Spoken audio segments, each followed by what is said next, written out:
Então, Então, tá bom. agradecer primeiro a sua presença aqui, né, nas palestras que a gente está fazendo toda sexta-feira, na Ana Marga Pelotas, e agradecer a Didi por ter aceitado o convite. Hum, E, e é isso. Pedimos só que vocês deixem os microfones desligados para não fazer interferência na fala da Didi. E se quiserem colocar perguntas no chat, depois no final vai ter um momento para perguntas. Acho que dá para começar. sim. Gratidão pelo convite, gratidão pela presença de todos. Uma boa sexta-feira, né? Final de sexta. A gente começar o final de semana aí com um pouco de reflexão, né? Espiritual. E quando a Indira me convidou para fazer a palestra, né, eu fiquei, e agora? O que que eu vou falar, né? Perguntei, Indira, quais foram os temas que já foram falados na sexta-feira? Aí ela me falou um monte, né? Aí eu falei, bom, mas eu tenho que falar algo que está bem próximo da minha realidade, né? Porque eu tenho sentido, assim, durante essa pandemia, durante essa quarentena, algo que tem me despertado interesse, que é justamente olhar para as dificuldades de manter a nossa prática espiritual, né? O que que esse momento agora está chamando a gente, né? Para que despertar, né? E aí me veio esse tema, os desafios da jornada espiritual. Quais são esses desafios, né? Então, eu vou compartilhar um pouco sobre isso hoje, né? Claro, baseado dentro dos ensinamentos de Shri Shri Anandamurti, né? Guru da Nanda Marga. E então a gente vai ser meio que uma reflexão, uma conversa, assim, né? E em qualquer momento pode ficar à vontade para a gente fazer uma troca, tá? Eu gosto dessa coisa de interagir, sabe? Fica mais interessante. Então, fica bem à vontade para a gente fazer essa troca. Então, os desafios da jornada espiritual. Quando a gente está, né? Quando a gente começa a pensar, quando a gente fala assim, o que que é espiritualidade, né? Primeira coisa, assim. E espiritualidade está, na verdade, é algo que nós podemos dizer assim que está na nossa essência, né? A gente chama isso de realização da nossa natureza em si, intrínseca. A gente chama isso de Dharma. A natureza humana é quando ela é expressada, quando ela é né? Você vive de forma completa essa natureza humana. Você está exercendo o seu Dharma e o cumprimento desse Dharma a gente pode dizer que é uma prática espiritual, né? Porque nós somos corpo físico, mente, né? E também consciência. Então, essa ideia de espiritualidade está muito, não está relacionado com religião, tá? Então, é algo da essência humana, assim, né? Que o ser humano nasce com isso, uma busca pelo infinito, por uma felicidade permanente. Então, é nesse termo. E quando a gente fala de jornada, é um movimento, né? Um movimento que você sai, né, da imperfeição para a perfeição. E aí, nesse movimento da imperfeição para a perfeição, a gente vai encontrar vários obstáculos, né? Tanto obstáculos externos, né, na vida individual e coletiva, e quanto obstáculos internos, né? Relacionado ao nosso campo físico, as limitações físicas, as limitações psíquicas, mentais, né? Então, a gente tem que, na verdade, quando a gente entra nesse caminho da jornada espiritual, a pessoa, para ela dar o primeiro passo, primeiro ela se desperta, né? E aí essa jornada nada mais é do que uma grande batalha, né? Uma grande batalha para vencer todas as imperfeições que nós temos, né? E alcançar o nosso potencial máximo. E a gente tem que ter uma referência, né? Todo movimento, ele parte de um ponto, ele tem que ter um objetivo, uma meta. E nesse sentido, né, a gente pode dizer que essa meta seria o nosso alvo, a gente chama isso de ista, né? Dentro da Ananda Marga, a gente tem a darsha, que é o processo que te leva a alcançar a meta final, que é toda a ideologia filosófica, espiritual e prática, né? Da Nanda Marga, a gente tem a Darsha. E aí a gente tem o Ista, que é a meta, que é vocês, né, sabem que o yoga é alcançar o estado de união com a consciência suprema, né? Então, essa é a nossa meta de qualquer movimento que nós estamos fazendo aqui, tem que seguir nessa direção, né? De forma que a gente realmente realize, né, o nosso Dharma, o nosso propósito divino nesse planeta, tá? Então, eu trouxe aqui um slogan, né, que chama Mana Eva Manushyanam Karanam Bandha Mokshayo, né? E fala assim: só a mente é a causa da escravidão e libertação dos seres humanos. Por que que a mente ela é a causa da escravidão e da libertação? Alguém tem alguma ideia assim? Eu acho que, na real, tudo é mental, tudo é mente. E eu vejo por mim, assim, um exemplo bem simples, que tudo começa com um pensamento, né? Eu me Aham. acordo às vezes de manhã e tô alegre, tô com pensamentos bons, aí eu já saio, tomo meu banho, meu dia é melhor. Agora, se eu acordo e pensamentos ruins, e o meu dia não é tão bom. Eu acredito que é Uhum. demente mesmo. Muito bem. A gente pode pegar assim, né, uma comparação muito bom, Titi Prakash, que assim, a gente tem, né, qual que é a diferença, né, da nossa mente, né, para os animais, né? Como que é a nossa ação? Assim, a gente vê assim, que os animais, eles não têm uma mente tão desenvolvida e eles se movem, né, por instintos, puramente instinto. E já a mente humana, ela tem, né, essa independência, né? Ela é uma mente que toma decisões, ela é independente, ela não age por instinto, né? Então, ela vai agindo de acordo com a sua vontade. E aí, essa ação de acordo com a sua vontade vai determinar que tipo de pensamento essa mente quer nutrir, né? Porque a mente ela sempre precisa de um objeto de concentração. Ela não existe uma mente que não esteja em ação, pensando em nada. Isso é impossível, né? Porque mente é movimento e para esse movimento, né, existir, ele precisa ter um objeto.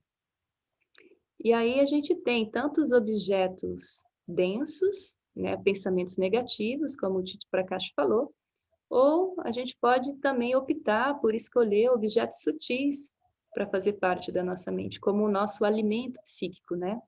Aí a gente pode dizer que cada objeto, quando a mente entra em contato, né, ela está, na verdade, se alimentando, ou seja, a mente está tomando a forma daquele objeto. A gente chama isso em sânscrito de pábulo psíquico. Então, qual alimento você dá para sua mente? Aí você vai escolher isso, né? Se você dá um alimento tamásico, né? Eu coloquei um exemplo ali de uma cerveja.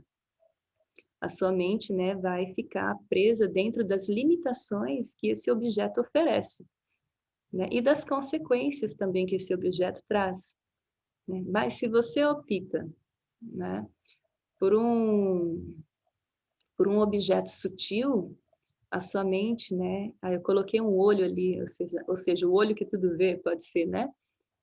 Ou seja, aquela consciência suprema onipresente que tem conhecimento de tudo que acontece nesse universo. Se você medita nela, você vai adotar as qualidades dela. Então, porque a mente toma forma daquilo que pensa. Então, ela se libera, né? Então, a diferença fundamental entre os animais e os seres humanos é isso, que o ser humano, ele tem essa vontade própria, ele não age por instinto. Então, nós podemos escolher qual é o nosso objeto mental, né?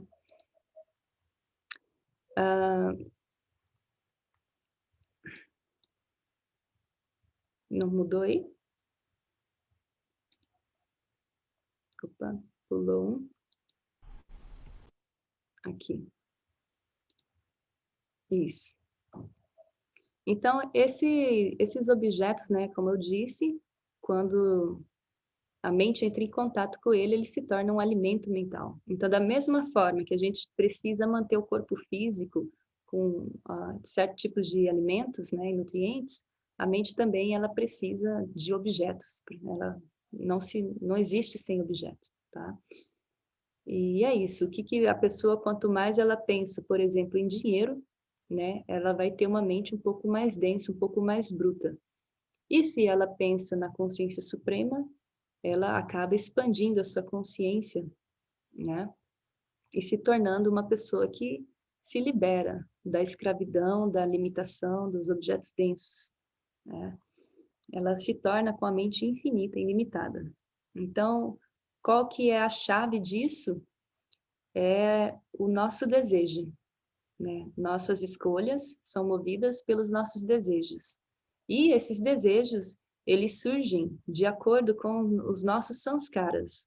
Então, cada pessoa, sanskara é aquela reação em potencial acumulada, né?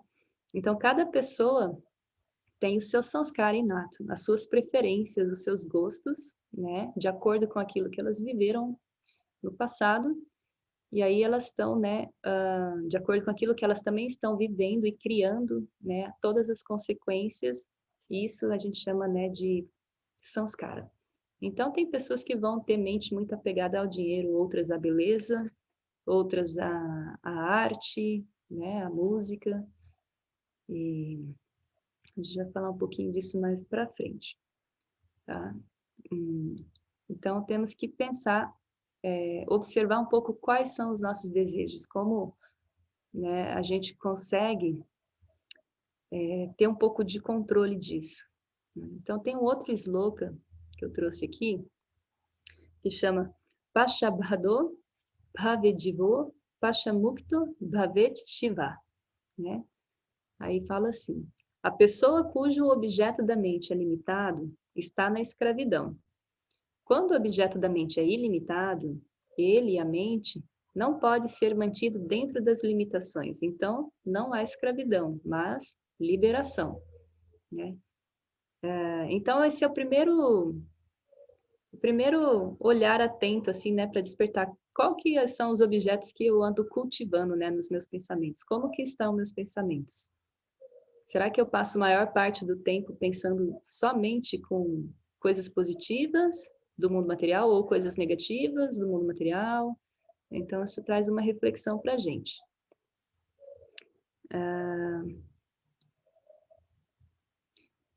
E aí tem uma pergunta, né? Para a gente conseguir liberar essa mente, né, desses objetos, a gente precisa ter uma prática espiritual, né? E qual que é essa prática espiritual? O que essa prática espiritual faz, né? Ela tem que, uma boa prática espiritual, né? Você vê ali uma pessoa que está com a mente um pouco apegada ao objeto de prazer, né? Da Coca-Cola, como que ela vai conseguir liberar a mente desses desejos, né? Porque a mente toma forma daquilo que pensa. Se a mente dela está muito apegada a esses objetos, como que ela vai conseguir expandir a mente dela para algo infinito, né? E aí a gente tem ali do lado, né, uma pessoa fazendo meditação. Meditação é um processo, né, de retirar a mente do mundo externo e direcionar para algo que é infinito, que é algo que é além do mundo material, para que a mente possa expandir. E quando isso acontece, né, essa mente individual que a gente chama de Jivatma, ela se torna um com a mente cósmica universal, né? E aí a gente chama de Shiva Tattva, essa mente se torna Shiva Tattva. Então, essa, na verdade, deve ser o objetivo do nosso movimento, alcançar esse estado, né, de união com a consciência suprema. E a meditação é uma ferramenta que vai nos levar nessa direção. Tem vários tipos de meditação, né, mas uma boa meditação mesmo, ela não vai... você tem que ver qual que é a meta final dessa meditação, né? Se te leva para um estado de perfeição, né? De infinitude, onisciência. Então, aí você consegue filtrar, né, várias meditações e selecionar aquela que realmente tem um propósito nesse nível, né? Então, a jornada espiritual, para você chegar lá, né, nesse estado de união com a consciência suprema, a gente tem várias etapas. Não é da noite para o dia, né? Sento para meditar e já pronto, entrei no estado de samadhi. Tem algumas etapas que naturalmente a gente vai passando, né? E essas etapas que vocês estão vendo, Yatamana, né, é uma delas, Vyatireka, Ekendriya e Vastikara. Essas etapas aqui, esses estágios, eles estão nos 3 níveis. A gente encontra no nível físico, né, do mundo material, no nível psíquico e no nível espiritual também. Tá? Então, quando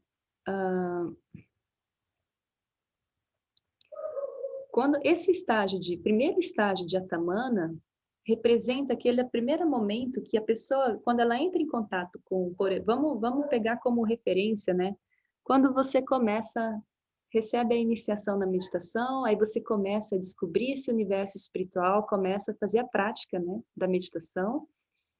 E aí, Yatamana representa essa primeira etapa do esforço, porque nesse primeiro momento a gente vai encontrar muitas dificuldades. Primeiro, acostumar o corpo a sentar numa postura de meditação. Isso já é um grande esforço que exige da gente, né? De mudar, de colocar na nossa rotina um novo hábito, o qual, né, no plano físico, a gente encontra essas limitações, né, do corpo às vezes não está preparado, ou se você, por exemplo, uma pessoa que não tem as necessidades básicas delas garantidas, como a comida, moradia, medicamento, primeiro, ela vai ter muita dificuldade de se interessar pelo caminho espiritual, né? Dificilmente ela vai conseguir chegar nesse primeiro estágio do esforço, né? Para expandir a mente, para se mover, né? No progresso espiritual. Porque a dificuldade externa é muito grande. Então, a gente tem que ter essas necessidades básicas garantidas para que a gente consiga ter condições, né, para fazer esse esforço inicial de fazer um trabalho mais interno da mente, de expansão de consciência. Então, essas ações que nós vamos fazer inicial, por exemplo, agora eu preciso, né, estou percebendo que os alimentos que eu ando comendo estão dificultando para que eu acorde cedo, né? Eu estou jantando muito tarde e não estou conseguindo acordar cedo, e o resultado disso é também não só jantar tarde, mas também aquilo que eu estou ingerindo na refeição à noite. Então, aí você começa a tomar consciência do que precisa ser mudado. E aí isso representa um grande esforço quando você, né, realmente fala, não, agora eu vou mudar. Eu vou tomar chá e comer frutas à noite, né? Comer mais cedo para acordar cedo de manhã e fazer a minha prática espiritual. Então, esse representa esse primeiro estágio de mudança, de Yatamana, o esforço, né? A pessoa está se esforçando ali. Ela se esforça fisicamente, ela se esforça mentalmente, né? E até mesmo, será que isso vem, né? Ela recebe também uma ajuda espiritual para isso? Com certeza. Né? Quando a pessoa está no caminho do progresso espiritual, né? Quando você dá um passo em direção à consciência suprema, ela dá 1000 passos na sua direção. Né? Então, Shri Shri Anandamurti fala muito isso. Então, esse é o primeiro estágio, e o qual, se a gente não tem muito satsanga, o que é satsanga? Inspiração, né, de estudos espirituais e companhias de pessoas espirituais que traz para nós uma vibração positiva, né, pensamentos positivos, ideias positivas, esse contato da nossa mente com algo que traz inspiração espiritual, isso a gente pode chamar de satsanga, aquilo que ajuda a mente a se liberar dos apegos, das limitações, né? Então, para nos ajudar a vencer esse desafio, né, dessas limitações externas e também limitações de pensamentos, né, que são limitantes, a gente precisa um pouco de satsanga, né, se esforçar para alimentar essa mente com um pábulo psíquico positivo. Lembra que eu falei isso, né? Tá? Então, um exemplo, né? A gente tem muito, assim, filosofias que elas colocam, assim, que um determinado grupo de pessoas, né? Elas são mais adoradas por Deus, por exemplo, né? São mais santas do que outras, né? Então, isso cria uma grande limitação, tanto física quanto psíquica, né? Então, elas tentam, né, fazer com que a mente humana fique numa condição limitada, né, com certos dogmas. E isso, né, as pessoas que fazem isso são pessoas que têm uma certa intenção, não de universalismo, né, mas sim de exploração, né? Acaba implementando certos sentimentos dogmáticos para explorar as pessoas. Então, ali a gente vê, né, uma senhora ali que está numa condição muito, muito precária, assim, né? É uma pobre mulher, enquanto outras pessoas que se consideram os privilegiados, né, por Deus, eles ignoram o sofrimento do restante da sociedade, de outras culturas, de outros povos, né? Então, o que que representa? Isso vai acabar levando, né, a um estado de, de escravidão, né, de escravidão física. Então, essas pessoas, eles fazem acreditar, né, que elas são pessoas favoritas por Deus, enquanto o resto da humanidade fica sendo amaldiçoado, né? Então, essas são filosofias errôneas que acabam dificultando o esforço para vencer as barreiras no campo físico, né? Gera um certo tipo de escravidão física limitante. Então, esse é um grande desafio, né, desse primeiro estágio de Yatamana, que a gente precisa se libertar. Uma forma, né? Tem também um outro tipo de desafio, né? Que eu já vou comentar.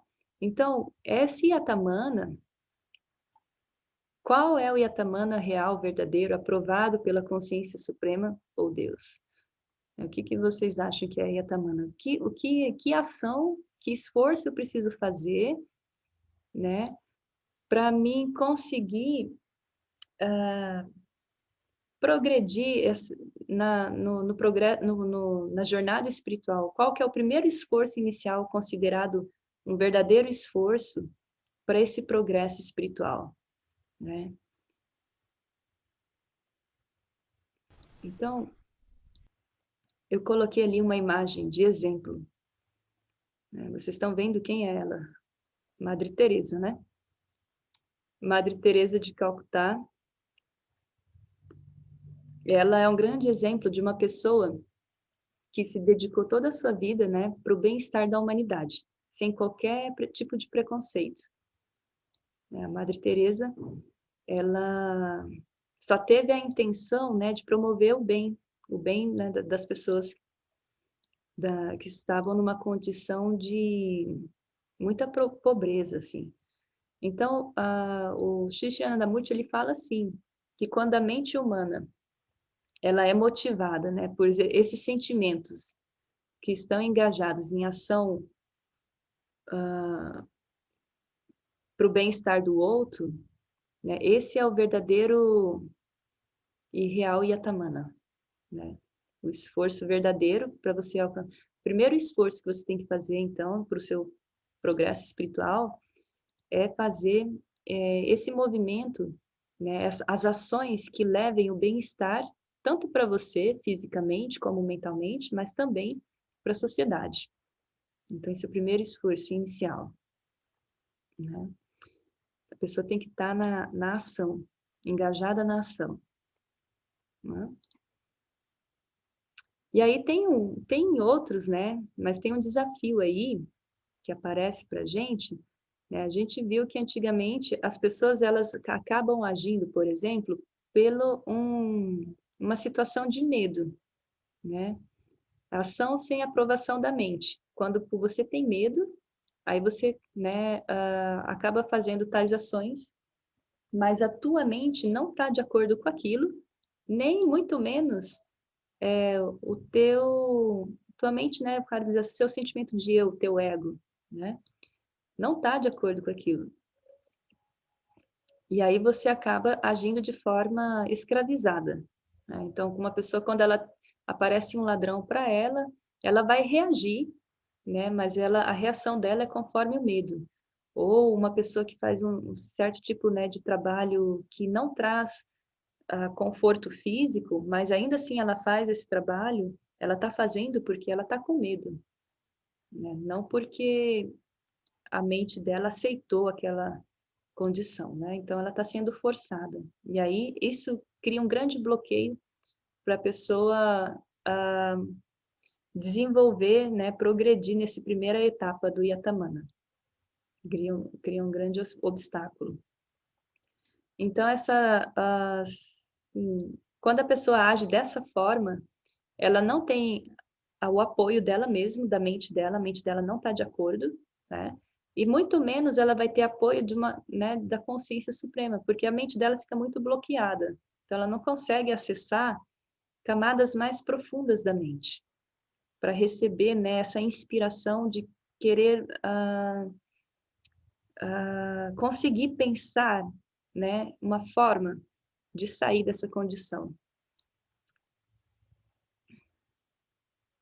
Então, esse tipo de ação, quando a pessoa está agindo assim por medo, ela não pode ser considerada de yatamana, né? Porque está sendo reduzida ali ao nível de escravidão. E aí tem um outro tipo de escravidão. Antigamente a gente tinha essa escravidão que era no campo físico, né? Vocês verem ali o rapazinho com chicote, era um tipo de escravidão mais visível, física.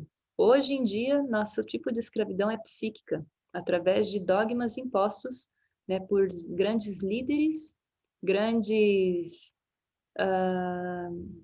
o Baba chama até de um nome assim bem sincero, o Baba é, né? Ele não tem medo de falar, ele fala assim, que são satãs intelectuais, que têm escravizado pessoas propagando filosofias defeituosas, colocando na mente das pessoas complexos de inferioridade, né? Então, tornando as pessoas escravas de uma forma, né, que a mente delas fica bloqueada e com medo de procurar novos caminhos, de questionar ou de, né, se desenvolver e expandir. Então, na verdade, né, esse tipo de escravidão aqui é muito mais perigosa. É um grande bloqueio, tá? Dentro desse processo espiritual, porque a pessoa ela fica no comodismo, né? A gente tem assim o exemplo, por exemplo, do sistema de casta da Índia, que coloca complexos de inferioridade nas pessoas, né? Aquela classe lá, os intocáveis, né? Que trabalha limpando, que são consideradas pessoas impuras, né? Elas têm esse complexo de inferioridade tão injetado na mente delas, que se a própria consciência suprema se materializar na frente delas e falar para elas, senta nessa cadeira, entra na minha casa e toma uma refeição decente, senta na mesa com a gente, ela não vai aceitar esse tipo, porque a mente dela está, né, presa nesse dogma que ela não pode, ela se sente inferior. Então, isso é uma grande barreira, né, para o desenvolvimento do progresso espiritual. Quando eu falo progresso espiritual, é o processo, né, de expansão de consciência. Então, a gente vê, para a gente dar o primeiro passo nessa direção, a gente precisa romper com esses dogmas limitantes, né? Essas ideias, essas filosofias defeituosas, né? E para que a mente consiga se liberar. Eu posso dar um exemplo, né, quando eu entrei nesse caminho, quando eu me despertei para a espiritualidade, acho que eu devo ter comentado em algum momento, eu aprendi crescendo que o yoga e meditação era uma coisa do demônio. Igual ali, né, o carinha. Se eu fizesse yoga e meditação, eu ia para o inferno. Eu aprendi ouvindo isso, e aí chegou um momento, eu cresci com isso na cabeça, mas chegou um momento da minha adolescência que eu fui na faculdade, conheci amigas que praticavam yoga, eram vegetarianas, né? E aí eu não sabia que universo era esse, muito menos não sabia o que era vegetarianismo. Isso eu já tinha, uns 17 anos, 16, 17 anos. Imagina, nunca tinha ouvido falar, que loucura, né? E aí um certo dia eu fiquei assim, tá, mas elas são tão legais, né? Eu quero saber mais sobre esse universo. Isso me despertou uma curiosidade. Puxa, elas estão bem alegres, estão felizes e saudáveis, né? Que yoga e meditação eu também quero fazer, mas aí no silêncio da mente, sabe, dos pensamentos, me veio assim, né, uma resposta. Assim, olha, se se você praticar yoga e for para o inferno, yoga e meditação te levar mesmo para o inferno, não se preocupa, porque lá vai ter um monte de pessoas legais que nem as suas amigas, né? Vai ter um monte de pessoas legais que nem suas amigas, você não vai estar sozinha lá, vai ser um ambiente tão... Vai fundo, sabe? E aí, a partir desse dia, eu mergulhei nesse caminho mais, né, da filosofia do yoga e fui atrás meu primeiro livro foi um Bhagavad Gita, comentado por Shri Prabhupada, né? Enorme, assim, uma bíblia. E aí, dali em frente, então, minha mente começou a quebrar vários tipos de dogmas, e principalmente eu adorava muito de ler os livros do Osho no início, né? Que ele era bastante libertador, assim, né? Bem... E aí ele me ajudou muito a liberar a mente dessas pequenas limitações. Então, só para ilustrar, tá? Porque se você não abre a mente, você realmente não tem como avançar, né? Tem que romper isso. E aí colocou, né, aqui realmente, olha, o que deve ser feito então para a gente conseguir gerar, né, um progresso nesse estágio de Atamana, né? É você adotar uma filosofia apropriada, uma filosofia que traga o sentimento de universalismo, né, de cooperativismo e, né, de cuidado com o meio ambiente, de trabalho, né, cooperativo entre as pessoas. E isso a gente vê que na Nanda Marga ela oferece, né, uma educação, né, humanista baseada no amor por todos os seres, por todas as coisas, com respeito, né, também traz uma filosofia socioeconômica que é baseada no cooperativismo, sem exploração, que é a base dessa filosofia socioeconômica é puramente espiritual, né? Ela está preocupada em garantir para cada ser vivo que ele tenha direito do seu progresso espiritual, físico, mental e espiritual. Então, essa filosofia apropriada, né?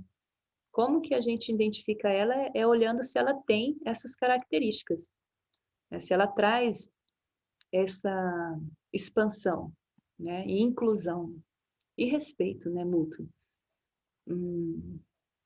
Então, o nosso desafio, faltou um D ali, né?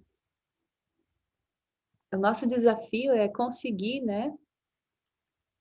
Que o povo de hoje ele deve compreender que este fato básico e permanecer vigilante contra todas as ações prejudiciais dos satãs intelectuais e exploradores sugadores de sangue.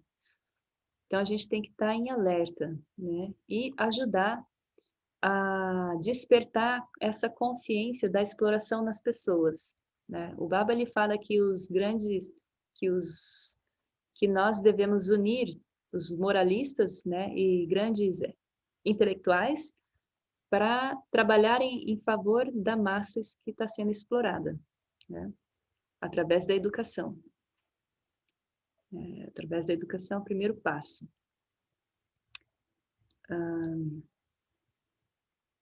Então, aí sim, se a gente tem uma filosofia, né, que traga esses sentimentos universais, né, e é aceitável por todos os seres humanos, isso sim vai estar refletindo o espírito de Yatamana, né, de você estar vencendo ali, fazendo a ação correta, né, dando primeiro passo.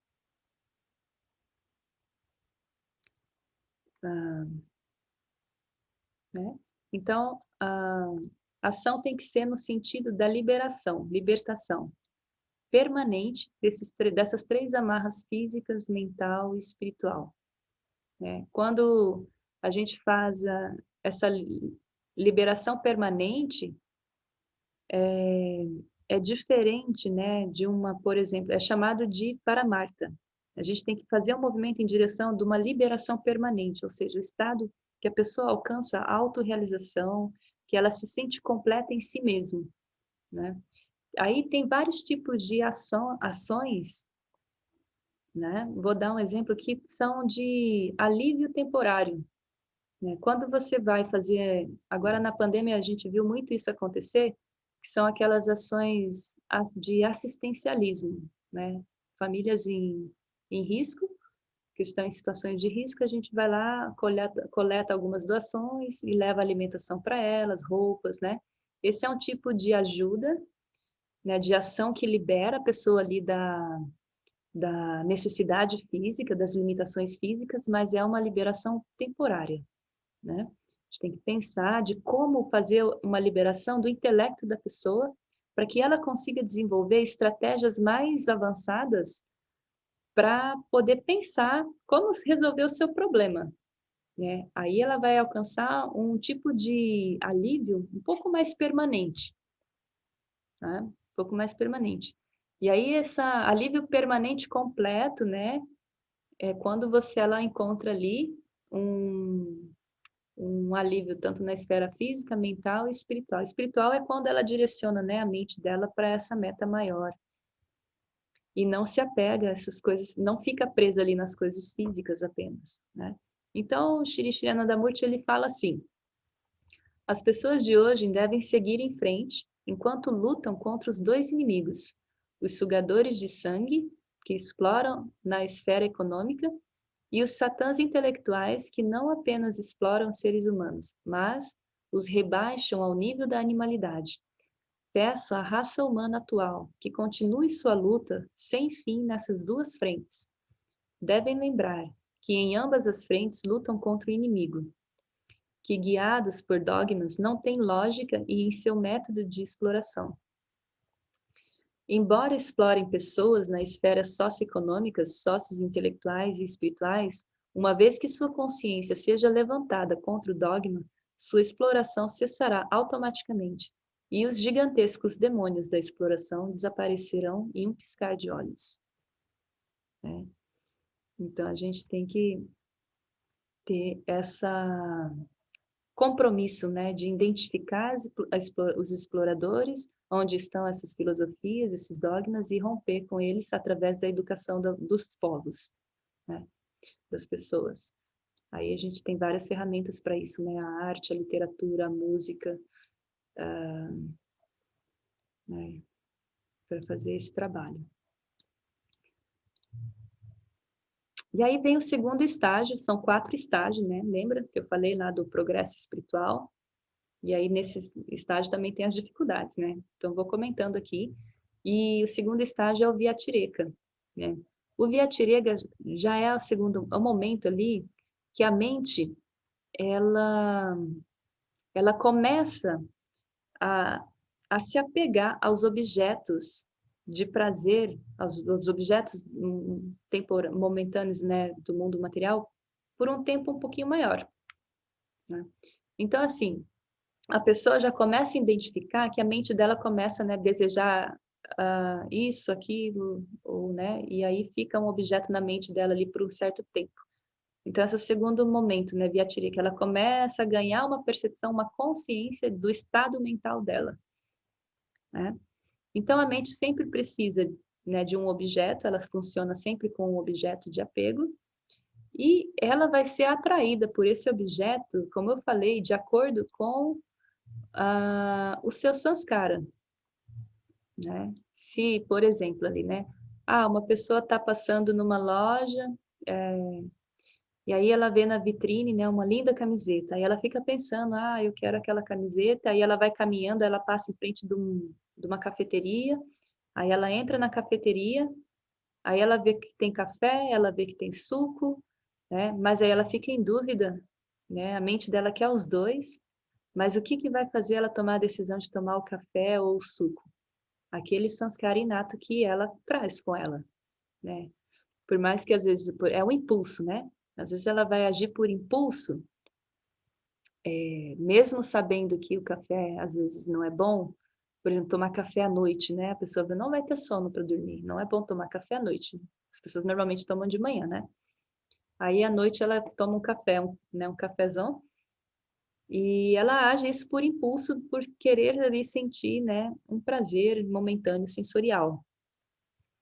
Mas também, dependendo do sanskara dela, ela pode, nesse momento, em vez de optar por um café, e pedir um suco de laranja, né? Então, essa capacidade de discernir,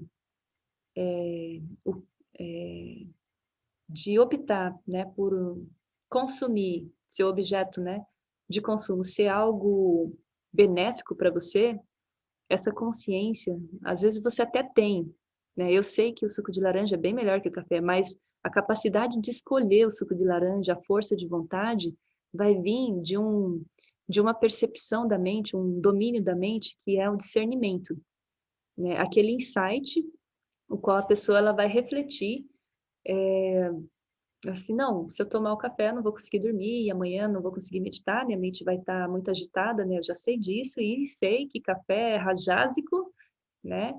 É um alimento mutativo que deixa a mente muito acelerada, e isso atrapalha a meditação. Então, quando ela tem esses insights, né, essas reflexões, e aí ela vai conseguir, né, controlar esse impulso e optar por algo que é mais saudável. Isso é o que representa um estado de equilíbrio mental da pessoa, né? Ela tem os seus objetos de apego, né, que faz parte ali da sua mente, mas ela também tem um discernimento, né? Então, esse discernimento, a gente vai ganhando ele com a prática espiritual, com a prática da meditação, né? Então, ali, né, coloquei um desenho, a pessoa com dúvida, né, aí ela, com o discernimento dela, ela optou pelo suco de laranja, porque ela sabe que isso vai ser algo que vai ter um efeito positivo, né? Não vai atrapalhar a meditação dela, não vai trazer ansiedade, não vai, né, trazer nenhum, a não ser que ela coloca muito açúcar nesse suco, aí vai ficar um suco bem tamásico, né? Que para quem tem diabetes não vai ser muito bom. Então, assim, esse discernimento representa isso, né? Equilíbrio mental. Então, aí o Baba fala assim: aqueles que se esforçam regularmente para elevar a mente por meio da prática da sadhana, adquirindo assim o estado de equilíbrio, não são afetados pelos sanskaras. Eles mergulham em um fluxo muito sereno, né? Então, esse equilíbrio traz esse fluxo sereno, né? Você não agir por impulso, né? Por desejo sensorial apenas. Então, a meditação, ele fala sadhana. Quando a gente fala sadhana, assim, estou me referindo à meditação, mas o que ajuda a ter uma boa meditação, eu tenho que lembrar que é um conjunto de práticas, né? De asanas, yamas e niyamas, serviço desinteressado, alimentação sutil, tudo isso vai favorecer para que você realmente desapegue um pouquinho das coisas que dão um prazer momentâneo, né? E direcione essa mente para algo que é mais sutil, né? Então, esse é o segundo estágio que é o estágio né, que a gente está vendo aqui, de Viatirika.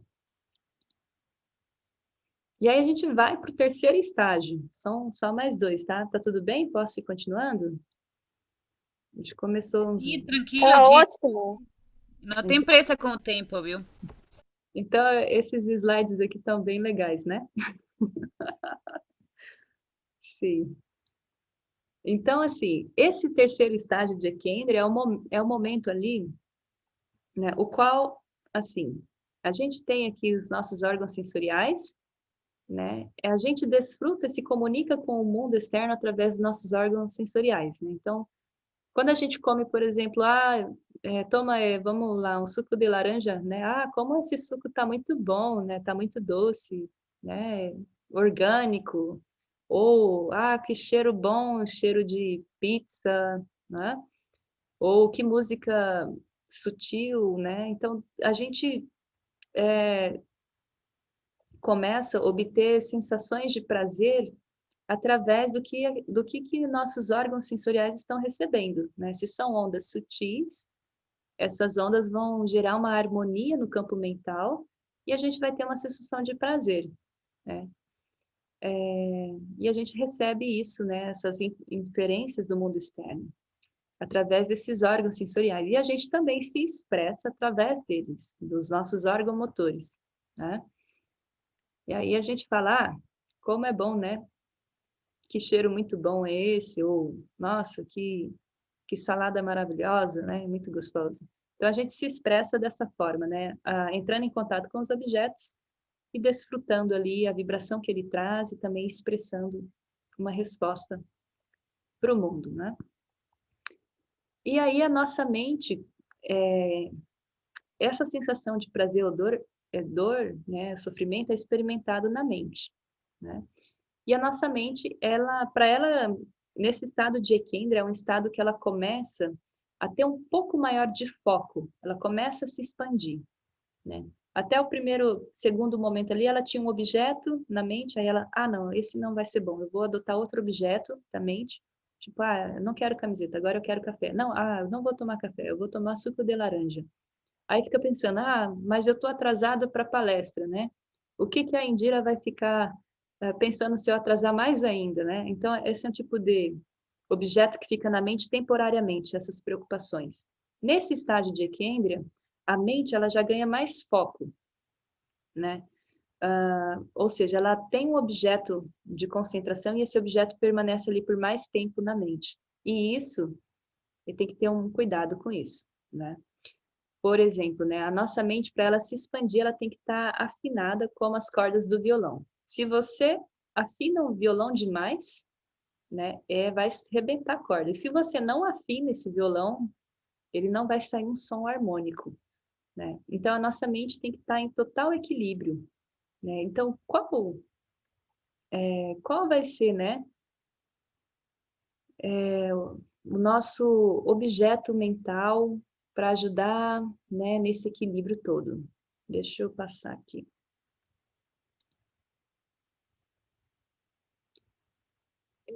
Esse equilíbrio, né, nessa busca de expansão da consciência, a gente tem, podemos dizer, a ciência do Tantra que faz isso, né? Todo o processo do Tantra é aquilo que expande e libera, né? Então, a prática do Tantra, da meditação toda, traz essa expansão da mente.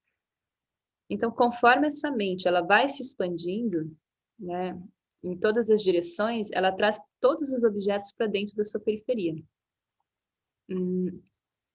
Então, quando eu falei assim, se o seu objeto da mente, a gente viu lá no início, é um objeto que é limitado do mundo material, a mente não vai se expandir. Se ela tem dogma, ela não vai se expandir. Mas quando a pessoa começa a fazer prática de meditação e coloca o seu objeto de concentração ali, né, como sendo a consciência suprema, então ela expande.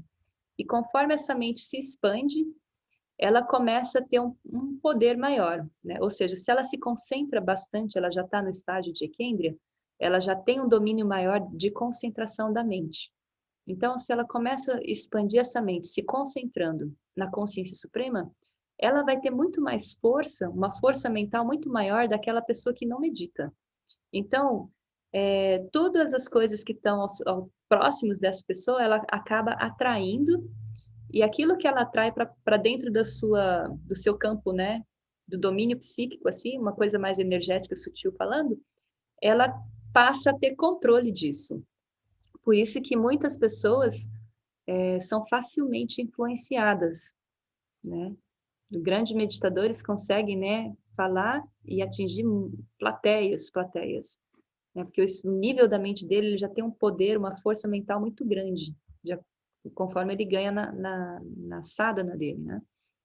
Então, naturalmente, ele atrai tanta gente e ele consegue ter também domínio, né, disso, dessas mentes que ainda não estão naquele nível. E aí a gente tem que tomar cuidado, porque se a gente faz prática espiritual com a intenção de ganhar algum benefício, né, de poder oculto ou algum benefício do plano material, para atender, né, um pouco do ego, né, pessoal, isso vai acabar sendo algo bastante perigoso, né? A pessoa ela não vai conseguir chegar naquela meta final de realizar o Dharma do estado de yoga, né? De se tornar um com a consciência suprema. E aí a mente toma forma aquilo que pensa. É aquilo que você pensa, você se torna. Isso é uma frase bastante conhecida e isso é bastante experienciada também, né, por todo mundo. Se você, no momento, faz muita sadhana, ou o objeto da sua mente lá está apegado ao dinheiro, né, quando você deixa esse corpo, aquela onda vibracional que você emana na sua última exalação, a sua mente vai deixar o corpo físico e ela vai ser conduzida para aquele objeto que a mente está sendo atraído, né? Aí é onde surgem os devayonis que o Baba fala, ou ele fala microvitas, tá? Mas o mais correto é falar devayonis. Eu vou dar só um exemplo de um, que é o devayoni dos siddhas, né? Falar de espiritualidade. Os siddhas são aqueles devayonis que no momento da prática, eles chegaram a um nível tão alto de, né, desenvolvimento espiritual, que prestes a se iluminar, eles adquiriram nesse processo todo uma certa vaidade. E por conta dessa vaidade, a consciência suprema não deu para eles o estado de liberação, de Nirvikalpa Samadhi, né?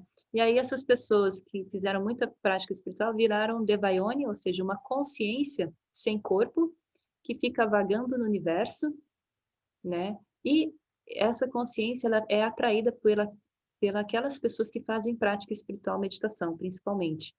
Então, muito legal falar disso, porque quando, por exemplo, né, os acharyas vão fazer kapalika de madrugada no cemitério, ou as didis, né, no quintal, assim, de casa, que kapalika é uma meditação feita à meia-noite, né, num dia que não tem lua. E aí, é uma meditação tão poderosa que essa meditação vale pelo mês inteiro. E nesse momento,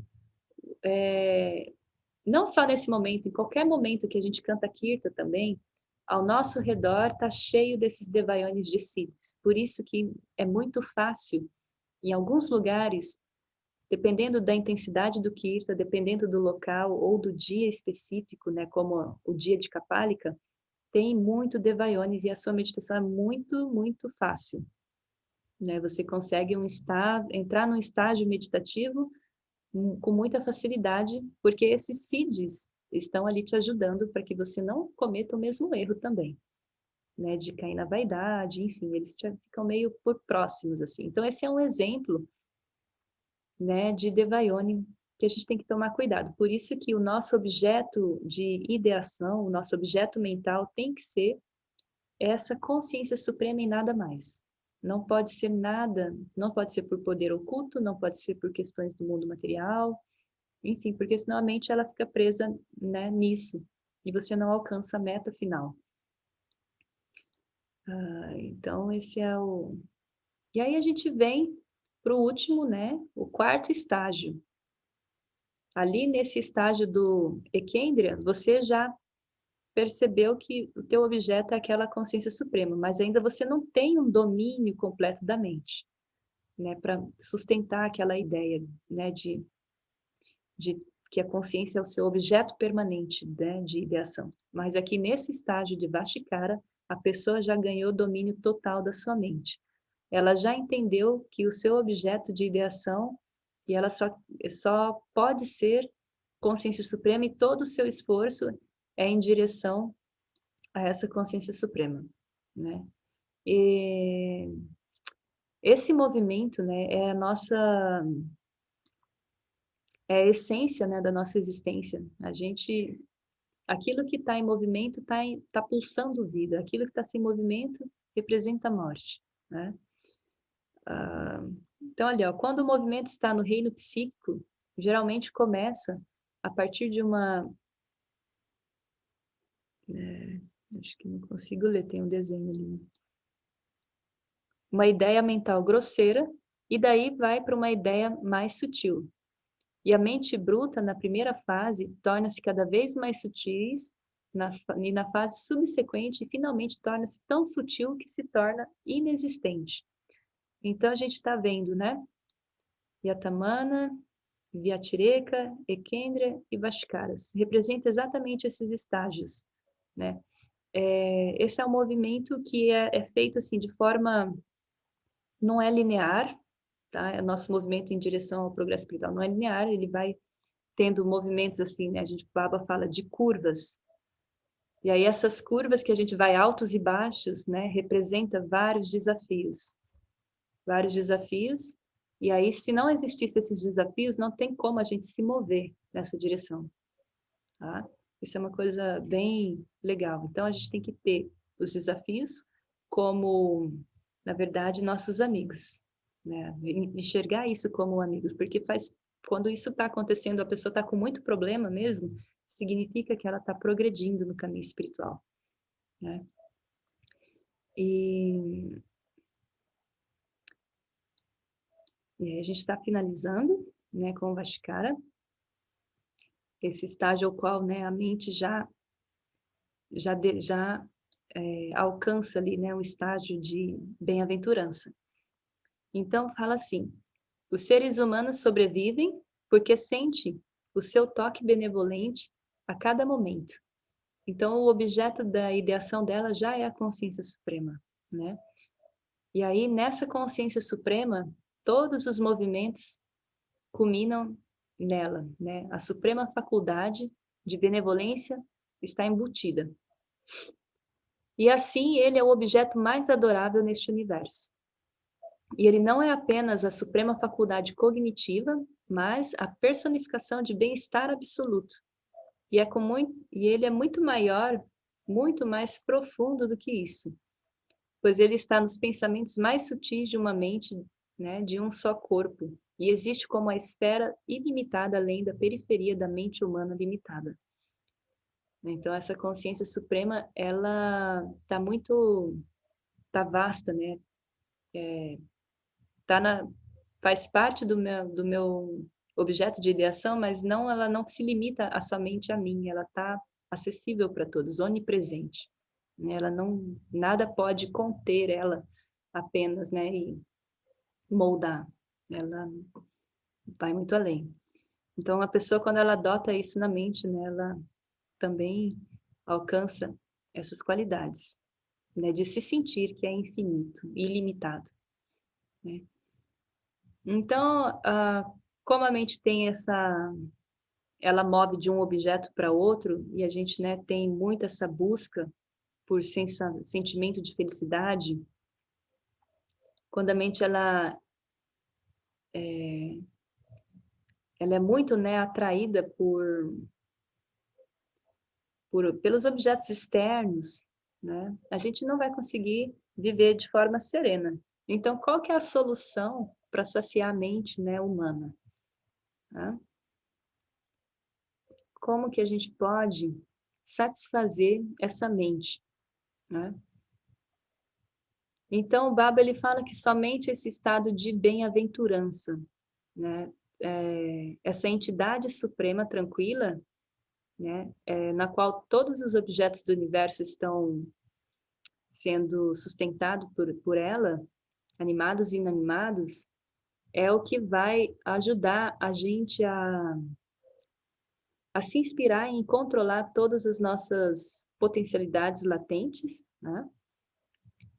E vai ajudar a gente a satisfazer a nossa fome ilimitada, porque somente uma entidade ilimitada pode, né, saciar uma sede infinita. Então, não tem como saciar uma sede infinita com um objeto limitado do mundo material, né? Então, fala assim, né, se a gente estabelecer né, nesse estágio de conexão com a consciência suprema, em estado de alegria, né, a gente pode chamar que nós alcançamos o estágio de tranquilidade de Shiva. Então, a gente pode chamar isso, por isso que eu coloquei a imagem do Shiva. Você alcança o estado de Shiva, quando a tua mente fica estável, né, nessa ideação na consciência suprema. E para finalizar, deixa eu ver aqui, acho que essa é isso, penúltimo, tá? No horário aqui tá passando, né? Tá tudo bem aí? Tudo bem? Tudo certo, está maravilhosa, Didi, a palestra. Não tem pressa, Didi, a gente sempre vai até às 9, não tenha pressa, Tá, não. tá ótimo. Tem esse Tá marco. maravilhoso, viu, Didi? Maravilhoso. Aí a gente vai entrar já para o bate-papo, hein? Vamos aí. O ponto culminante do caminho do movimento, onde cada manifestação culmina, é também Paramapurusha. Ele é o término supremo de todos os movimentos. Então, ou seja, a gente pode ver isso aqui muito bem dentro da filosofia do Baba, aquela explicação, né, da Brahma Chakra, a cosmologia. Né? Tudo surgiu da consciência suprema, né? Essa própria consciência se densificou e ela mesma vai se sutilizando, né? De um surgiram muitos e de muitos todo vai voltar para um de novo. Então todo esse movimento começou nessa consciência suprema e vai voltar para ela. Assim, o caminho espiritual, psique-espiritual, ele é dividido em 4 fases, né? Esse movimento todo. Yatamana, Vyatireka, Ekendriya e Vastikara. Quando a mente paira entre o bruto e o sutil, é o estado de Yatamana. Tá? Isso é muito legal, que faz uma revisão agora, tá? Quando, depois de vacilar entre os ganhos e perdas insignificantes, se deseja acabar com a escravidão dos ganhos e perdas para o bem e mergulhar no mundo da felicidade psíquica, é a segunda etapa, Vyatireka. Então, a pessoa ela decide, né? A mergulhar nesse estado de sair dessa apego do ganhos e perdas. E aí, quando a felicidade vem como uma inundação de luz em uma noite de luar, aí é o estágio de Ekendriya. A mente já começa a sentir ali os efeitos, né, de ter um objeto de ideação mais sutil. E quando se esforça para se estabelecer na palavra absoluta, suspendendo todos os anseios mundanos através do esforço psicoespiritual, é Vastikara. Aí a pessoa não quer mais saber de nada, ela já está convencida, ela só quer alcançar esse estágio de autorrealização. Esse é o Vastikara. E ela alcança. Né? Então, esses são os 4 movimentos da jornada espiritual, né? E cada um deles tem os seus desafios, mas nada que não tenha também, né, as ferramentas para vencer esses desafios. E aí, por último, a gente fecha aqui, né, com gratidão, Namaskar. Seja a sua melhor versão em todas as etapas, faça o seu melhor, né? É uma jornada longa, né? E é isso, os desafios, eles nunca vão ser maiores que a nossa capacidade de vencer. O Baba fala isso muito bem. E a gente, né, os sábios que dizem muito, né, não se apegue muito a situações de extrema felicidade, nem de extremo sofrimento, porque tudo é passageiro. Como esse mundo é movimento, né, o universo está em movimento, eu até falei isso no Dharma Chakra passado, que tudo é transitório e passageiro. Então, por isso que não tem que tomar cuidado qual está sendo o nosso objeto de apego mental, qual que está sendo o nosso alimento psíquico. Né? Então, foca naquilo que é permanente, naquilo que é perfeito, naquilo que é infinito, abundante.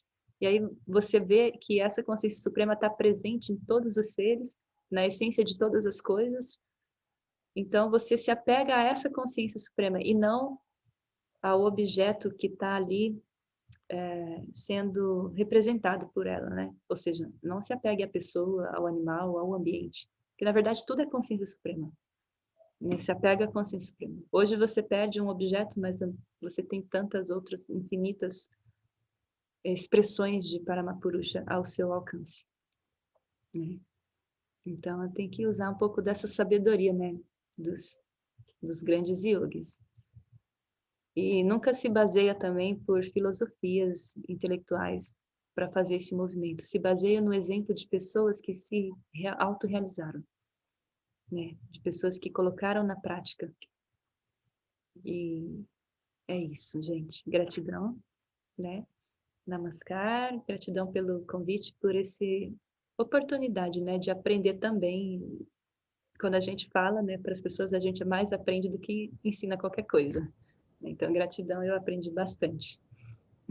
Gratidão, Didi. Maravilhosa essa palestra. E Incrível, aí a muito gente abre, inspirador.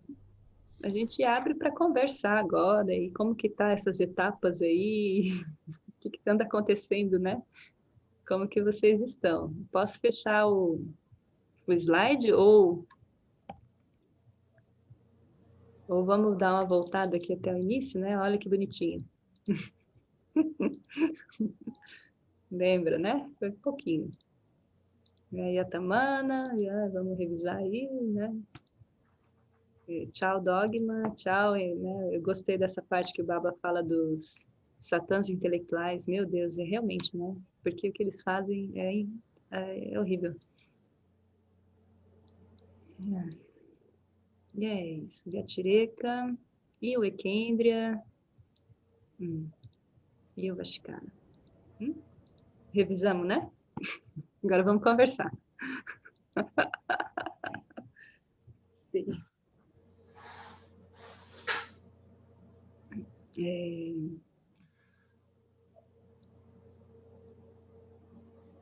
Vamos ver se tem pergunta no chat. Acho que não.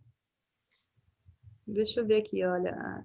A Andiara falou que está muito legal, muito bom. A Cida é Chamita, né? Que não mudou o nome dela ali, renomearam. Chamita, esclareceu algumas dúvidas. Gratidão. A Andiara, precisou sair, agradeceu. A Rayana, Namaskar. Cadê ela? Já está aqui ainda? Está aqui, Namaskar. A Sangamitra, Namaskar. Pessoal de Chapecó está aí, gratidão, Namaskar. Heloísa, acho que teve que sair, Heloísa. Agradeceu também. Estamos tirando uns poucos. E a Tati. Gratidão. Cadê? A Tati está aqui ainda, Namaskar. É isso, gente? Como que vocês estão? Eu não estou vendo ninguém, só estou vendo o nome nessa tela. Isso é uma coisa estranha. Né? Eu nunca... Bom, presencialmente não tem isso, a gente vê as pessoas, né?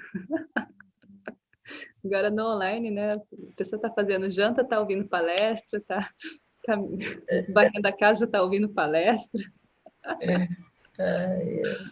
Você está dirigindo, está ouvindo palestra. Essa é a vantagem, né? A vantagem do online tem isso, né? O conhecimento está entrando, mas a ação no mundo físico continua também. A gente é muito criativo. Mas eu não sei o que vocês estão fazendo aí. Queria saber se estão aqui mesmo. Aqui. Estamos Hein, aqui. Didi? Eu vou Didi, perguntar, Didi. Vou aproveitar para fazer uma pergunta. Claro. Eu aviso que eu tô com a câmera estragada, tá? Por isso que eu tô assim, eu me esqueci de avisar lá no início. E Sim. eu ia perguntar no estágio 2 e o 3, né? Que são um pouco parecidos, mas no estágio 2 ainda, no caso, não tem a ideação da consciência, né? Ele aparece no terceiro? Ainda não tem, mas ali a pessoa ela já começa a ganhar um pouquinho ela começa a perceber o estado da mente dela, né, de se apegar a alguns objetos. Ali é o momento onde ela começa, onde ela vai fazer essa transição ali, né, de entender que é melhor ela se apegar à consciência suprema.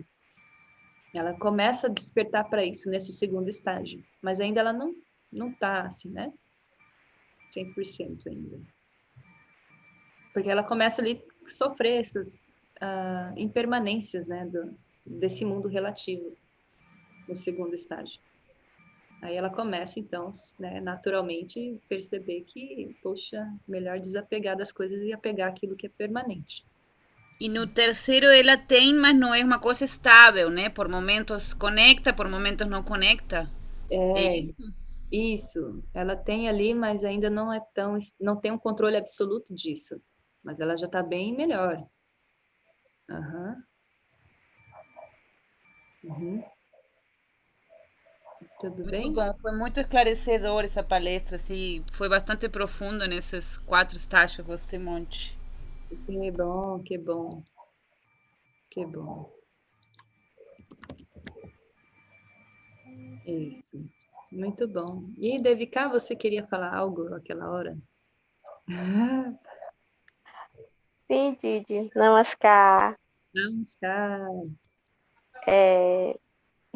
Eu me sinto assim lá no início, né, dos estádios, com muita, com muita humildade e sinceridade, eu reconheço isso, mas é muito interessante como o Baba, ele vem de forma, nível de argumentação, né, muito profunda, porque vem pela ciência, das condições cognitivas, físicas, da alimentação, né? Por exemplo, e aí eu já estou assim há 2 meses que eu suspendi cebola e alho. Eu nunca entendi por que cebola e alho fazia mal, né? E aí, com algumas limpezas que eu estava fazendo, e aí também proibia cebola e alho. Eu falei, mas meu Deus, que implicância com cebola e alho desse povo. E aí eu falei assim, mas o cebola e alho é remédio, então não se toma remédio todo dia. Eu falei, mas deve ser uma coisa saudável, remédio, né? É uma delícia. E aí, foi que aí a Ibaba veio, né? Mas cebola e alho provoca agitação na mente. Nossa, na hora que eu vi isso, parei ali naquele dia. Foi imediato, né?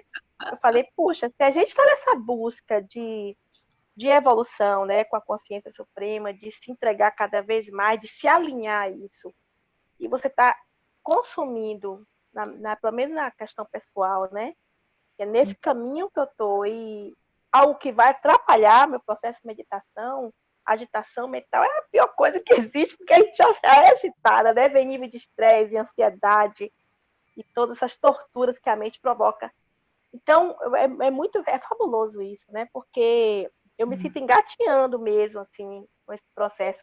Mas como cada etapa, tudo vai influenciar, né? E se a gente tem disciplina e obedece, mesmo com as nossas fraquezas, né? E oscilações, a gente tem um caminho aí à frente para ultrapassar, né? Esses 4 estágios.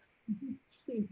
Acho que no próximo, se eu for usar esse slide de novo, eu vou mudar o café por alho e cebola. Aí eu já entro nesse assunto, né? E aí, nossa, aí tem um monte de coisa para falar. Eu ia Mas dizer, aí já é o segundo estágio do discernimento, não é? Porque a pessoa sabe, mas aí ela já disse, não, mas isso aí me faz mal, né? Eu não quero. exatamente. E essa agitação da mente é porque esses 2 alimentos, né, superaquecem os chakras básicos e ali tem só vrites instintivos da mente, né?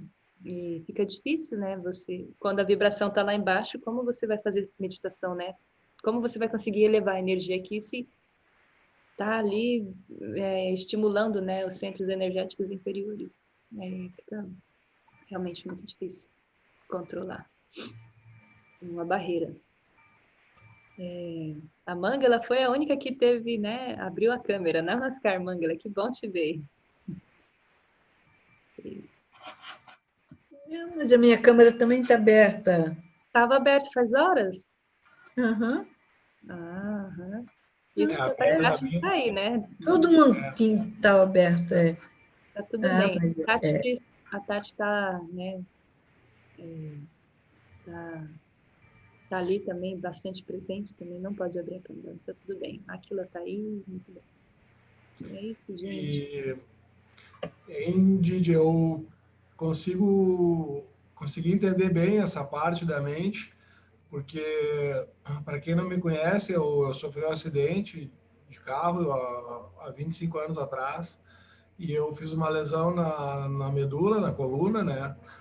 Então eu fiquei, digamos assim, reduzido a mente. E, claro, tenho sérias dificuldades de locomoção, né, digamos assim, e motricidade, né, e sensibilidade também. E eu conheço pessoas com um corpo físico perfeito, mas, digamos assim, com síndrome de pânico, por exemplo. E aí essas pessoas se tornam muito mais limitadas do que eu, mesmo tendo o corpo e a parte sensorial e motora perfeita. Então, eu meio que descobri isso na marra, mas é importante, o conhecimento é libertador, né? Então, a gente vê o quanto a gente tem dentro da mente da gente, né? Não sei se eu me fiz entender. Sim, claro, claro. Porque o Baba, ele fala isso, assim, uma pessoa que ela está escravizada psiquicamente, ela está numa condição muito pior do que uma escravidão, uma limitação física, né? Porque, então, esses dogmas, né? A pessoa que tem essa mente um pouco limitada, ela está numa condição muito, muito pior mesmo. Ela não consegue Então, pensar. aí eu observo isso muito bem em mim, quando eu estou com a autoestima baixa ou com a autoestima alta. Isso influencia bastante no meu desempenho na vida. Sim. Mas Foi muito bom te ver. você está bem ativo, né, dentro da Ananda Marga, está sempre Sim. trabalhando, né? A mente não para. Isso é muito bom. Foi muito bom para mim. Nesse momento da minha vida agora, a Ananda Marga está sendo ótima. E aprendi bastante, vários insights durante a palestra. Que bom. Que bom. E é isso, né? O Baba fala, quanto mais você... Eu estava lendo esse dia, quanto mais você aquieta, né, os estímulos desses órgãos sensoriais, né, do corpo físico, quando mais você mantém esses estímulos poucos, assim, baixos, né? Porque quando a gente senta, por exemplo, na postura de meditação, a gente está praticando pratyahara, né? Que é realmente acalmar essa primeira camada externa da mente, que é o corpo físico, né? Para conseguir aprofundar nas camadas mais sutis. E aí, eu, ouvindo você dizer, né, me lembrei disso, né? Que por fato de você ter uma limitação física, vendo por esse lado positivo, dá para ver por esse lado mais positivos, né? Você não está estimulando tanto essa camada mais externa da mente, e isso te dá uma vantagem que você consegue aprofundar, né, nas camadas mais sutis da mente. Porque essa camada externa que nós temos não está sobre agitação. Perfeito, entendo. Então, tem menos estímulos externos. Sim, e eu sempre conheci assim, uma menina também na Índia que ela não enxergava, né? E o fato dela não enxergar, mas ela fazia tudo pela audição. Então, e pela assim, ela não enxergava, né? Mas ela via assim, o que é mais negro, o que é um negro mais forte ou mais claro, assim, né? Ela via manchas. Só que essa menina, por fato dela não enxergar, imagina, né? A mente, ela se apega aos objetos coloridos. Se ela já não tem isso, ela é uma coisa a menos para desapegar, né? De tantas cores e formas. Então, eu fiquei imaginando, a meditação dela deve ser fantástica. E realmente, ela tinha, assim, ela tem um nível de consciência muito lindo mesmo, muito sensibilidade, né? Quando um órgão fica limitado, a gente desenvolve outras camadas, né? Então, eu acho que todas as coisas têm o seu lado positivo, né? Eu sempre digo que não existe o mal pelo mal, o mal acaba sempre gerando o bem. A gente só tem que ter a mente aberta para perceber. Claro. Com certeza. Muito bom. Vamos começar a estimular o pessoal a fazer perguntas. Aproveitar esse espaço. Eu estava... Posso falar rapidinho? Claro. Mesmo com a câmera fechada? Teve um momento da tua fala, tu falasse sobre os desafios que também ajudam no caminho espiritual, né? Esses desafios, no caso do corpo ou da falta de visão, também estimulam a buscar outras coisas, né? Sim. Sim, é como se é uma chamada, né, pro despertar ou para vencer uma limitação, né? Assim, os desafios são realmente esse processo, né, de dizer e acorda, olha, você tem que resolver isso. Se você não resolver isso, isso vai ficar repetindo, né? Até que você consiga vencer esse padrão ou essa limitação, né? E isso, nesse desafio, a gente ganha muita força, né? Pode observar. É um desespero que dá, mas quando você vive isso, você sai dali muito forte. Uhum. Muito fortalecedor também. Então, gente, eu tô aqui esperando, senão a gente pode fazer um kirta aí, mais, né? Senão a gente vai escolher um nome e chamar, hein? Abre a câmera e faz pergunta, que nem no colégio. Eu já participei, Gilberto, eu já participei, já tô liberada. Muito obrigado, Tati. Então, Devica, seria bom se pudesse ter agora uma, como fala, vamos jantar juntos. Vamos jantar junto. Aí o assunto corria mais. Sim, aí vai longe, né? Tinha que ter no Zoom essa opção, né? Vou mandar o meu... compartilhar, né, minha refeição ali para o pessoal. Na quarta a gente compartilhou um bolo no Dharma Chakra. Botamos um bolo na tela e a gente ficou olhando. Cada um tem que fazer um bolo, né, e dizer qual é o bolo do quê, A gente come, né, pelo objeto psíquico, né? Aí mostra na tela, eu vou ver, eu vou me alimentar daquilo, né, mentalmente. Isso. Sim. Acho que o Peter Pan fazia isso, né? Didi, eu tenho uma pergunta. Esses 4 estágios, eles estão separados didaticamente, né? Mas a gente consegue, às vezes, avançar e muitas vezes retrocede. É isso? Claro. O Baba ele é muito claro nisso. Uma pessoa que entra no estágio de Samadhi, se ela não mantém a disciplina dela, as práticas regulares, ela vai cair mais baixo daquela condição inicial dela. Então, esses estágios, assim, é também como as nossas camadas da mente, né? Que ficam entrepostas, e aí o Baba separa para explicar, para ficar fácil de entender. Mas, assim, nesse momento, assim, a pessoa ela vai, né, chegar no último estágio. Ela pode cair, mas não significa que, assim, o passo inicial, aí você vai sentir as etapas separadas. Sim, é separado um pouco, né? Mas meio que misturando, assim, né? Uma com a outra. Mas, porque não tem como a pessoa no estágio inicial já estar naquela condição lá de pensar só né? Então, ela vai realmente passar esses estágios. Mas quando ela chega lá, ela está sujeita a ter uma queda, né?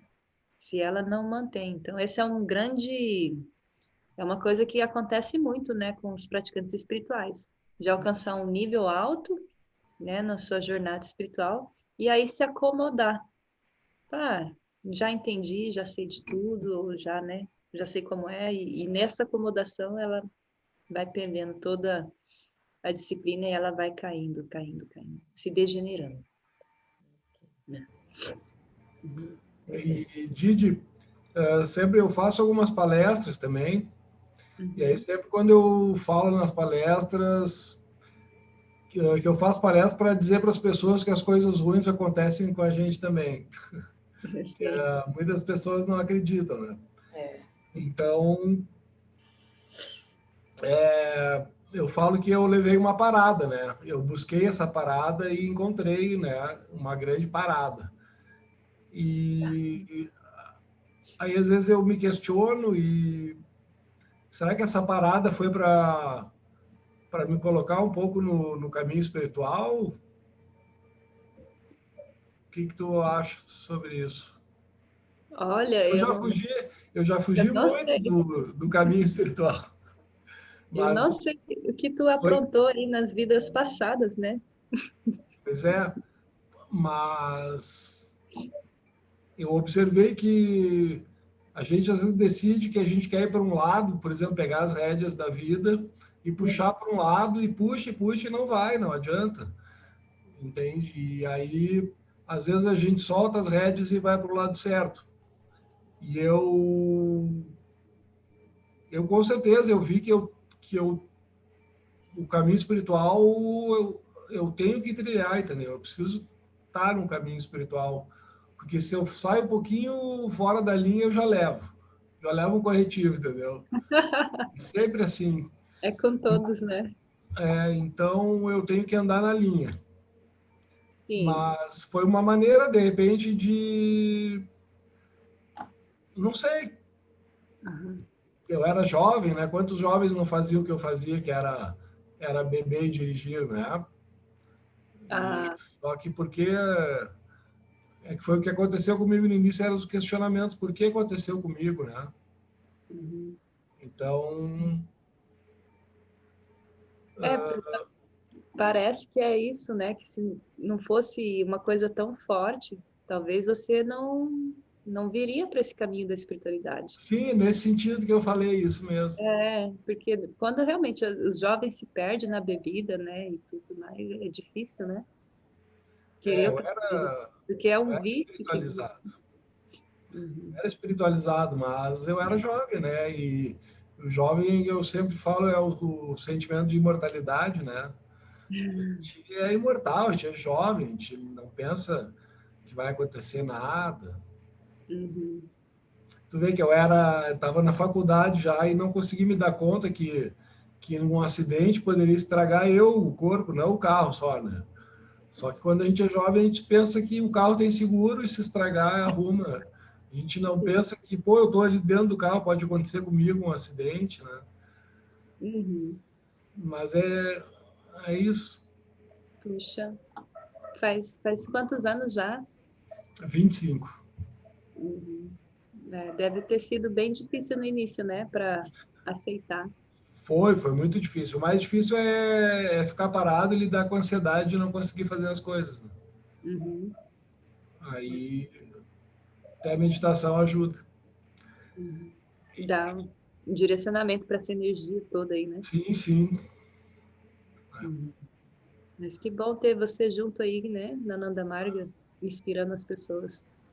Foi aí nesse momento, porque por causa do Ajayadeva, né, eu praticamente nasci dentro da Nanda Marga, né, porque o Ajayadeva, acho que desde 1970 e poucos ele é da Nanda Marga, eu nasci em 74, então, desde que eu lembro que eu sou gente, eu tô vendo os acharas na minha volta, né. Eu até tinha medo deles, porque eles eram barbudos, altos e me assustavam. Então, eu mas eu só me intensifiquei na Nanda Marga nesse momento do meu acidente, foi em 1995, Uhum. que aí quem me deu todo o apoio sempre no hospital, nas noites, na UTI, tudo era Pavanananda, Uhum. e acho que era Didi Vandana, que agora não é mais Didi. Uhum. Uhum. Aí, a partir dali, na minha caminhada, eu comecei a colocar a espiritualidade com Sim, bastante força. é. Então tá, pessoal, liguei, tem mais perguntas? Gratidão por compartilhar aí, né? Joia, não? Legal, hoje eu estou bem. É, E é um exemplo de positividade, né? Tem uma história muito inspiradora também de sim. aprendizados. Não só para ele, né? Mas eu acho que eu quando escutei a live do Titi me arrepiei, fiquei com vários aprendizados por vários dias depois. Muito bom. Uhum. Sim, dá para ver, né, a tranquilidade dele, assim, de falar desse assunto, né? Muito bom. Que eu não tenho problema de falar, porque eu acho que estou passando um aprendizado para as pessoas, né? Uhum. Principalmente Uhum. para os jovens, Uhum. Porque eles não podem dizer para mim que é mentira. Né? Eu estou ali na frente deles, são um exemplo vivo. Uhum. Aliás, tem uma passagem muito interessante da minha vida que um amigo meu espiritualista, eu estava conversando com ele exatamente esse assunto. Será que essa parada que eu levei foi para me voltar para o caminho da espiritualidade, né? E aí ele disse para mim que eu não tinha entendido nada, que isso aconteceu para eu ter autoridade para falar sobre esse assunto, sabe? Uhum. E aí foi legal. Aí Sim. surgiu a ideia das palestras, né? Foi bem bacana. Eu fiz muita Sim, palestra nos colégios. virou um instrumento, né? Sim, sim. Sim, muito lindo. Sempre que eu vejo assim, as pessoas que passaram por algum desafio, algum acidente, né, e que superaram isso, elas sempre estão assim fazendo trabalhos lindos mesmo, contribuindo, né, com as outras pessoas assim, de uma forma muito muito sincera assim. Dá para ver isso. Porque como eu não nasci assim, eu conheci o outro lado, né? Aham. Então agora eu sei como é que é os dois lados. Então, Uhum. então vamos para o Kirtan ou tem mais alguma pergunta? Hã? Gratidão, Tito Prakash.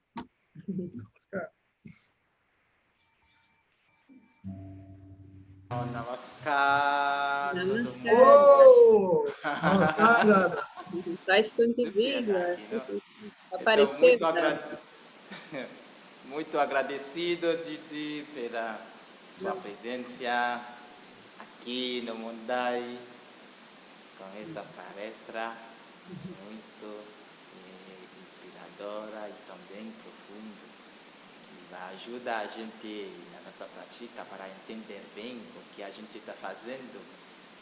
Quando senta a meditar também para a nossa progressão, como apreender bem essa prática tântrica. Então, gente, acho que todo mundo está desfrutando bem a palestra da Didi. Então, Didi, acho que você vai voltar de novo, né, aqui. A gente não sei quando, mas é seguro a gente vai chamar você de novo nesse círculo de palestra toda sexta. Muito agradecido todo mundo pelo teu tempo bem precioso. Você sacrifica esse tempo para Ananda Marga, para Baba, para essa missão, para estabelecer a sociedade mundial. Gratidão, Dona Namastê. Então, gente, vamos fechar com o Kirtan, então? Vamos. Pessoal daqui já. Ai.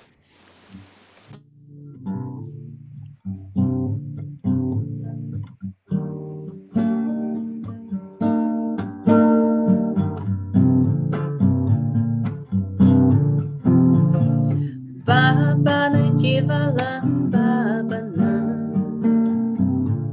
Kevalam, Baba Kevalam, Baba Kevalam, Baba Kevalam, Baba Kevalam.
Babaki Jai, gente. Jai! Gratidão. Namaskar. Nos vemos, né, no Dharma Chakra domingo. E gratidão mesmo. Foi muito legal estar aqui com vocês. Muito obrigada, Gigi. Foi muito inspiradora a sua palestra e obrigada a todo mundo que participou também. Sim, e vamos fazer um convite para o Yoga das Irmãs, hein? Toda segunda a sexta tem prática de asanas, das 6h20 da manhã às 7h45 da manhã. Né? Isso é ajuda a gente a vencer esses obstáculos aí da jornada. Então, fica o convite. Né? Então, depois me manda a mensagem. Então, você pode colocar o link, não, Didi? Eu coloco o meu WhatsApp aqui, aí eu encaminho. Tá bem. Aí. Tá bom? Então, gente, gratidão, boa noite. Boa noite a todos. Nos vemos mais vezes no online, hein? E aí?